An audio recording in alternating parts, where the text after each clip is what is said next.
Hello guys, നാളെ പെരുന്നാൾ. അപ്പൊ ഇന്ന് പെരുന്നാൾ രാവിലെ. അപ്പൊ പെരുന്നാളിന് വേണ്ടി കുറച്ച് പ്രിപ്പറേഷൻസ് കാണാം. ആദ്യം തന്നെ ഷർട്ട് ചെറുതാക്കണം. അതിനുവേണ്ടി ഞാൻ ഷർട്ടും എടുത്തുകൊണ്ട് ഇറങ്ങിയിട്ടുണ്ട്. അങ്ങനെ അതിന് പോയപ്പോഴത്തേക്ക് ഇക്കയും കൂട്ടുകാരനോട് വന്ന് ഇക്കാക്ക് ഡ്രസ്സ് എടുക്കാൻ വിളിച്ചോണ്ട് പോയി.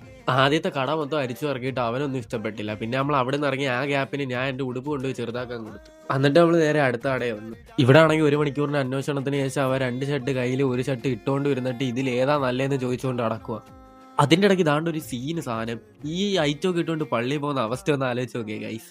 അങ്ങനെ ഒരു വിധത്തിൽ നമ്മൾ അവനെ കൊണ്ട് പറഞ്ഞ് ഇടിപ്പിച്ച് ബില്ലടിപ്പിച്ച് നമ്മൾ കടയിൽ നിന്ന് ഇറങ്ങിയപ്പോൾ രാത്രിയായി. ഇറച്ചിക്കടയിലൊക്കെ ഫുൾ ആള്. അത് പിന്നെ സാധാരണ ആണല്ലോ. അതിന്റെ ഇടയ്ക്ക് വണ്ടിയിൽ എണ്ണ തീർന്ന്. മര്യാദക്ക് ഇറങ്ങി ഉരുട്ടുന്നേരെ വരെ നമ്മളെ വാസിൽ താണ്ട കരയിൽ കൂടെ വണ്ടി തുഴയുന്നു. അങ്ങനെ ഒരു വിധത്തിൽ പോയി എണ്ണയൊക്കെ വാങ്ങിച്ചോണ്ട് വന്നിട്ട് നമ്മൾ നേരെ ഉമ്മച്ചാമ്മയുടെ വീട്ടിലോട്ട് പോയി. പോകുന്ന വഴിക്ക് കുറച്ച് ലഡുവും വാങ്ങിച്ച് +2 കഴിച്ചതിന്റെ ട്രീറ്റ് ചോദിച്ചായിരുന്നു. അങ്ങനെ അത് കൊടുത്തിട്ട് നമ്മൾ അവിടെ നിന്ന് കുറച്ച് മോമോസ് കഴിച്ചു. എന്നിട്ട് നമ്മൾ പുട്ടും ബീഫും കഴിച്ചു. ഞാൻ കുറച്ചേ കഴിച്ചുള്ളൂ, കാരണം വീട്ടിൽ പോയിട്ട് എനിക്ക് ചിക്കൻ കറിയും കൂട്ടി കഴിക്കാനുള്ള. എന്നിട്ട് നമ്മൾ നേരെ വീട്ടിലോട്ട് വന്ന് ഷൂ ഒക്കെ തുടച്ച് വെച്ച് പിന്നെ അല്ല അപ്പവും ചിക്കൻ കറിയും കഴിച്ചു. കുറച്ച് കഴിക്കാനേ സ്ഥലം ഉള്ളായിരുന്നുള്ളൂ വയറ്റി. ഇനി നാളെ പെരുന്നാളിനൊന്ന് തിളങ്ങാൻ വേണ്ടി ഒരു ഫേസ് മാസ്ക് അപ്ലൈ ചെയ്യാം. അപ്പോൾ ശരി ഗൈസ്, നാളെ പെരുന്നാൾ വീഡിയോ ആയിട്ട് വരാം.